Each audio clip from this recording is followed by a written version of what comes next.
আজ থেকে বহু বছর আগের একটা ঘটনা। এক ছোট্ট বালক এক জায়গায় বসে আছে।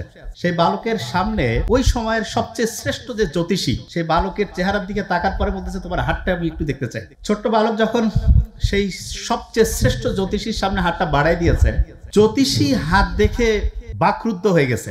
কি বলবে বুঝতে পারছে না। ছোট্ট বালক আর এই জ্যোতিষীর মধ্যকার ঘটনা দেখে ছোট্ট বালকের বাবাকে ওই বালকের একজন আত্মীয় খুব দ্রুত ডেকে নিয়ে আসছে। ওই ছোট্ট বালকের বাবা কিন্তু কোনো সাধারণ লোক না, খুব অসাধারণ ওই সময়ের একজন সম্রাট ছিলেন। তার সম্রাট নিশ্চিতভাবে খুব জ্ঞানী মানুষও ছিলেন, খুব ভালো মানুষও ছিলেন। তো উনি জ্যোতিষীর চেহারার দিকে তাকায় বুঝতে পারতেছে যে সামথিং ডিফারেন্ট, ভিন্ন কিছু হয়তো বা জ্যোতিষী লক্ষ্য করছে এই ছোট্ট বালকের মধ্যে। তখন উনি জ্যোতিষীকে অভয় দিল যে আপনি যা কিছু দেখছেন সেটা আমাকে জানাতে পারেন। তখন ওই জ্যোতিষী বলতেছে যে মাননীয় সম্রাট, আপনার এই সন্তান, তার চেহারা, তার হাতের মধ্যে যে রেখা, এইটা দেখে আমি যেই জিনিসটা লক্ষ্য করছি সেটি হচ্ছে এই ছোট্ট বালকের সুনাম আপনার সুনামকে ছাড়াই যাবে। এই ঘটনা শোনার পরে বাপ যদি শোনে যে ছেলে তার মর্যাদাকে কাটিয়ে ছাড়িয়ে আরো সামনে যাবে, তখন একজন বাপ সবচেয়ে বেশি খুশি হয়। তা ওই সম্রাটও খুবই খুশি হয়েছে।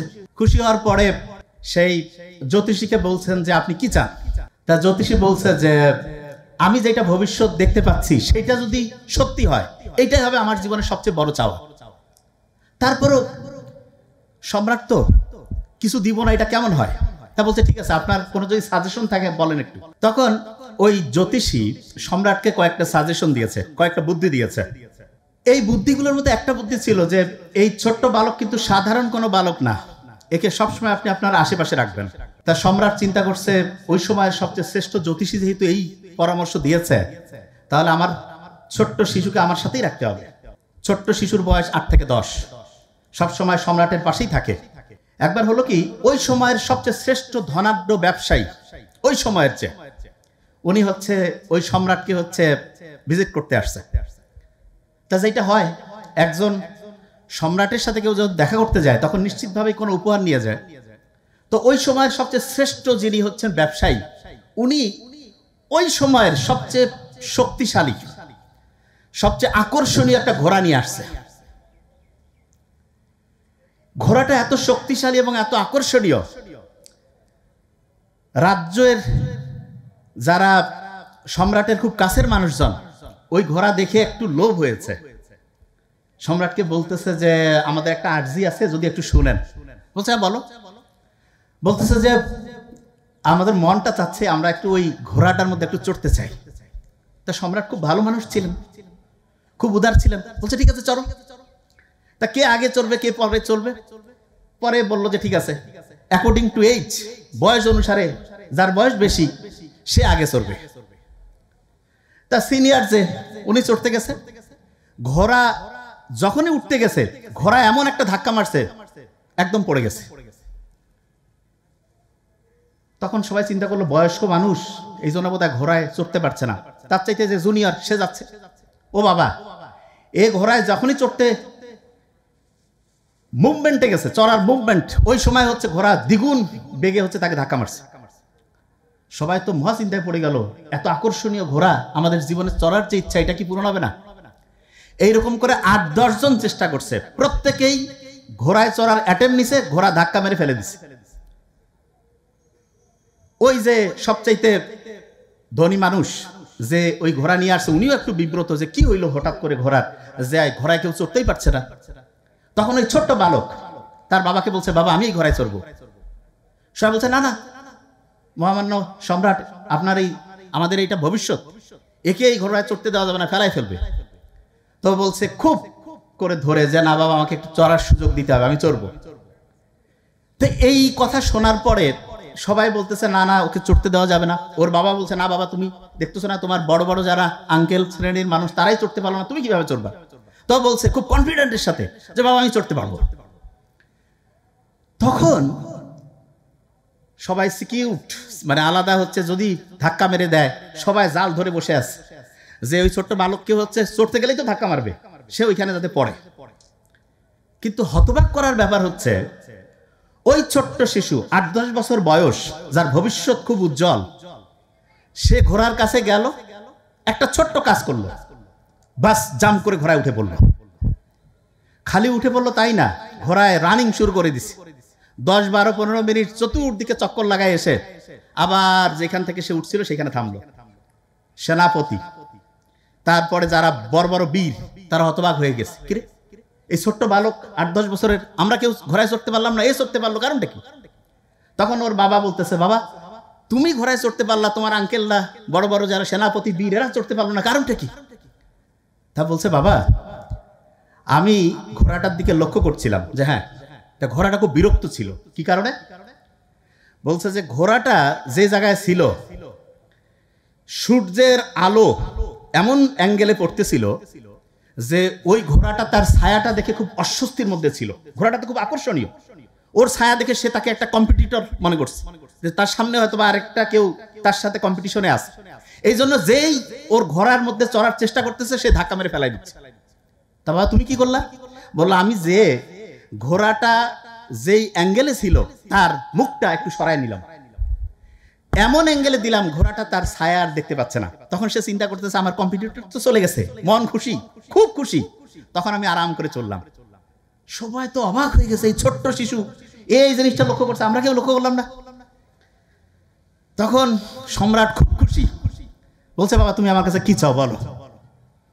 তা সবাই চিন্তা করতেছে যতই ঘোড়ার এই কেরামতি সে দেখাক, ছোট্ট 8-10 বছরের শিশু কি যাবে। ও বলতেছে, বাবা আমি পারস্য চাই তোমার কাছে। পারস্য চাই কথাটা অনেকে আমরা বুঝতে পারবো না যে এটা মানেটা কি। বাংলাদেশের একটা 8-10 বছরের ছেলেকে যদি বলা হয় যে বাবা তুমি এখন কি চাও, সে যদি কয় আমি সারা পৃথিবীর আমেরিকা, রাশিয়া এগুলো সব দখল করব, এই কথার লোড যা বুঝায়, ওই সময়ে পারস্য জয় করার তার চাইতে বেশি লোড ছিল। তার মানে পারস্য ছিল ওই সময়ের সুপার পাওয়ারফুল কান্ট্রি, ওইটা সে দখল করতে চায় যে বাবা আমি ওইটা জিতবো। ওর বাবাও জানতো যে এই ছেলের ভবিষ্যৎ উজ্জ্বল, কিন্তু এতটা উজ্জ্বল ওর বাবা একটু ঘাবড়ায় গেছে। বলছে যে বাবা ঠিক আছে, পারস্য আশেপাশের যারা ছিল এরাও করছে যে কিরে এ যদি পারস্য দখল করতে চায়, যদি এই চিন্তা পারস্য সম্রাটের কাছে যায় তাহলে আমাদের তো এখনই শেষ করে ফেলবে। যাই হোক, ওর বাবা বলছে ঠিক আছে তুমি এখানে থাকো। ওর বাবা যুদ্ধে চলে গেল। যুদ্ধে যাওয়ার পরে কয়েকটা রাজ্য দখল করতে করতে হঠাৎ করে তার বাবা হচ্ছে যে যুদ্ধে হচ্ছে নিহত হলো। তার মানে সম্রাট শেষ। সম্রাট যখন শেষ হয়ে যায় সাধারণভাবে তখন তো আর ওই গণতন্ত্র ভোট এগুলো ছিল না। কে তাহলে রাজ্য দখল করবে? রাজ্যের ক্ষমতা কার হাতে আসবে? ওই ছোট্ট শিশু বলতেছে অটোমেটেড সেই ক্ষমতার অধিকারী। তা আশেপাশের যারা লোকজন আছে তারা চিন্তা করতেছে যে আমরা অন্য যে আশেপাশের যে রাজ্যগুলো আছে তাদের সাথে একটু লিয়াজও করি। আর অন্য রাজ্যরা চিন্তা করতেছে যে সম্রাট যেহেতু নাই, ছোট্ট এক শিশু কি করবে, এই রাজ্য দখল করব। এইরকম পারস্পরিক কথাবার্তা চলছে।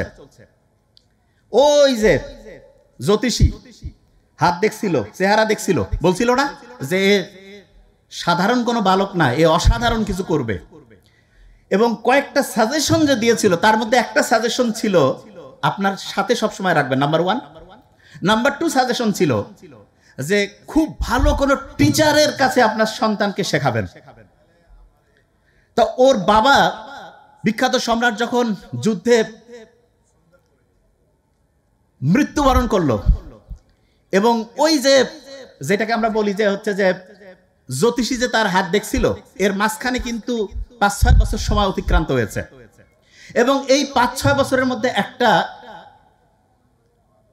অসাধারণ ঘটনা ঘটছে। ঘটনাটা কি? ওর বাবা যখন শুনলো যে খুব ভালো কোনো টিচারের কাছে আমার সন্তানকে পড়াতে হবে, তখন উনি খোঁজ লাগালো যে সবচেয়ে শ্রেষ্ঠ টিচার কে আছে। খুঁজতে খুঁজতে উনি একজনের খোঁজ পেয়েছে যে ওই সময় সব মানে রাজ্যের মধ্যে সবচেয়ে শ্রেষ্ঠ শিক্ষক হচ্ছে একজন। ওনার কাছে লোক পাঠাইলো, বললো যে আমাদের সম্রাটের যে ছেলে তাকে পড়াইতে হবে। তো উনি বলছে আমি কারো বাড়ি যেয়ে পড়াই না। বলছে না, সম্রাট তার ছেলেকে পড়াইতে হবে। বলছে তোমরা ফিরে যাও। সম্রাট আবার বলছে যে টিচার মানুষ তো, কোনো বেয়াদবি করবা না। উনি কি বলে সেটা আমাকে জানাও। টিচার যখন এইরকম কথা বলছে, বলার পরে ওরা আবার সম্রাটের কাছে আসছে। সম্রাট শোনার পরে বলছে আমি নিজে যাব। সম্রাট নিজে চলে গিয়েছে। যাওয়ার পরে বলছে যে আমি আমার যে সন্তানকে আপনার কাছে পড়াতে চাই, এটা কোনো সাধারণ সন্তান বা সাধারণ বালক নয়। এবং এই যে মাঝখানের যে ঘটনাগুলো, এরকম ঘটনাগুলো উনি বলে দিয়েছে। তখন ওই টিচারেরও একটু খুব আগ্রহ হলো যে দেখি তো আসলে এই বালকটা কত অসাধারণ। তখন ওই ছোট্ট বালককে বলল যে ঠিক আছে, আমি ওর সাথে দেখা করব। ওই ছোট্ট বালককে টিচারের সামনে নিয়ে আসা হলো। টিচার ওই ছোট্ট বালককে কয়েকটা প্রশ্ন করলো, করার পরে ওই ছোট্ট বালক এত অসাধারণ উত্তর দিল। ওই টিচার বলল যে আমি তাকে কয়েকদিন পড়াবো, এটা সিদ্ধান্ত আমি আসলাম যে কয়েকদিন পড়াবো। কিন্তু তার চেয়ে ইন্টারেস্টিং ঘটনা ঘটলো, কয়েকদিন পড়ানো যখন শুরু করছে, ওই ওই বালকের মধ্যে এমন এমন কোয়ালিটি দেখলো, এই কয়েকদিনটা গিয়ে 4 থেকে 4.5 বছর লম্বা সময় ওই টিচার ওই বালককে হচ্ছে পড়াতে থাকলো। এবং যা কিছু উনি পড়িয়েছেন তার মধ্যে 3টা খুব দামি শিক্ষা উনি দিয়েছেন। যেদিন লাস্ট মিটিং হয় ওই টিচার এবং স্টুডেন্টের, তখন ওই স্টুডেন্ট বলছে যে স্যার আপনি আমাকে অনেক শিখিয়েছেন, আমাকে এমন 3টা পরামর্শ দেন যেটা আমি সবসময় মনে রাখবো। টিচার তাকে 3টা পরামর্শ দিল।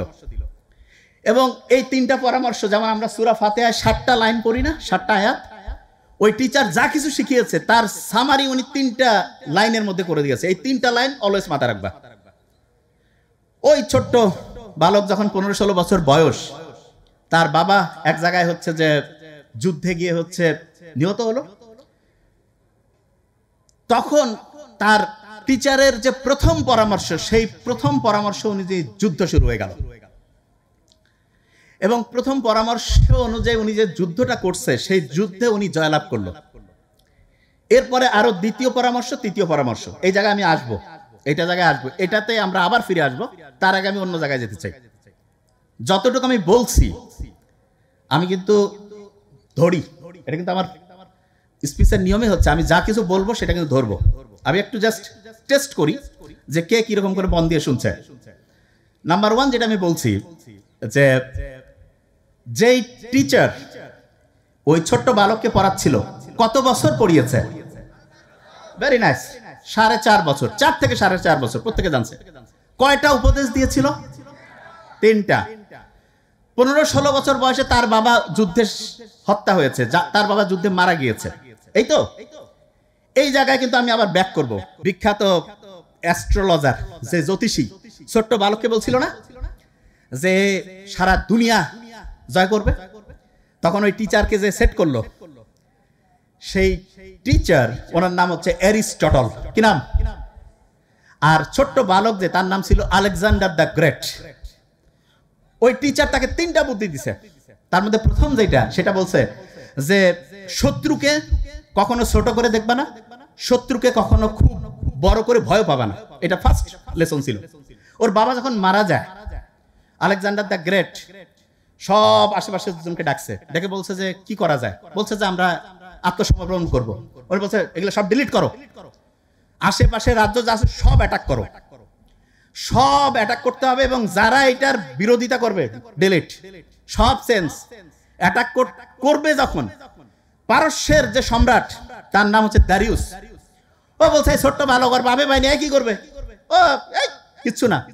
কিন্তু ওই এমন সাহসিকতার সাথে অ্যাটাক করছে, গোটাল রাজ্য তছনছ করে জয় লাভ করে ফেলছে। জয়লাভ করার পরে অ্যারিস্টটল তাকে যে দ্বিতীয় শিক্ষা দিয়েছিল, সেটা সে কাজে লাগাইছে। দ্বিতীয় শিক্ষা কি? যা কিছু করবা সততার সাথে করবা, সব সময় সৎ থাকবা। যা কিছু ওই এলাকার ছিল সবগুলো সততার সাথে সে সবাইকে ভাগ করে দিছে। এই যে আমাদের যে নতুন বাংলাদেশ আসছে, সব যদি সততার সাথে হয়, অসাধারণ হবে। আজ যে খোসর মোসর করে, আগে ইতিহাস আবার আসবে, বারবার নতুন করে ইতিহাস হবে, মাঝখানে কষ্ট হবে। তো যে জিনিসটা বলছিলাম, সবাইকে যখন দিল, রাজ্যের সবাই তো মহা খুশি যে এরকম সৎ লোক, আমরা একজনের জীবন দিয়ে দিব। এরপরে উনি হচ্ছে যে একটার পর একটা রাজ্য দখল করা শুরু করলো। আমাদের এই পাক ভারত উপমহাদেশের এখানে আসার পরে তিনি এক ছোট্ট বলা যেতে পারে রাজার সাথে ফাইট করতে গিয়া উনি একটা ভুল করে ফেলছে। ভুলটা কি? অ্যারিস্টটল তাকে বলছিল যে কাউকে ছোট করে দেখবা না। তা চিন্তা করছে এত বড় বড় পারস্য হারাই ফেলছে, এরা কি করবে। তা এই ছোট্ট করে দেখতে গিয়া দেখছে যে ওই পুরু নামে যে রাজা, সে হচ্ছে যে এমন প্রতিরোধ করছে যে হেরেই যেতে ধরছিল। শেষে আলেকজান্ডারের অসাধারণ মস্তিষ্ককে কাজে লাগিয়ে সে হচ্ছে পুরুকে হারাই ফেলছে। হারার পরে পুরুর সাথে আলেকজান্ডার 1 to 1 পুরুকে বলতেছে যে তুমি তো আমার খুব খোসর মসর করছো আর কি চাও তুমি আমার কাছে, কেমন ব্যবহার চাও? তা আলেকজান্ডারের এই প্রশ্ন শুনে পুরু বলছে যে আমি একজন সম্রাট, আমি সম্রাটের মতোই ব্যবহার চাই। এরিস্টটল তাকে তৃতীয় যে বুদ্ধিটা দিছিল যে মর্যাদা অনুসারে সম্মান করবা, মর্যাদা অনুসারে। তখন আলেকজান্ডার ওই কথাটা মনে করছে, ও মর্যাদা অনুসারে সম্মান করতে হবে।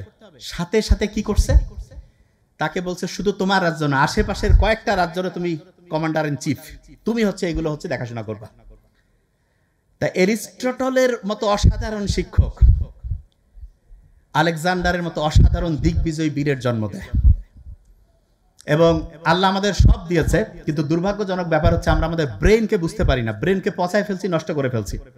এবং এই ব্রেনটাকে যদি আমরা ঠিকভাবে কাজে লাগাই, সামনের যে জীবনটা হবে আমাদের, আমি সবাইকে বলবো যে আল্লাহর সাথে কানেক্টেড থাকি। আর ফ্যামিলি, আব্বা আম্মা ভাই বোন, এই বড় ফ্যামিলির যে ধারণা, এটাই সবচেয়ে ভালো ধারণা।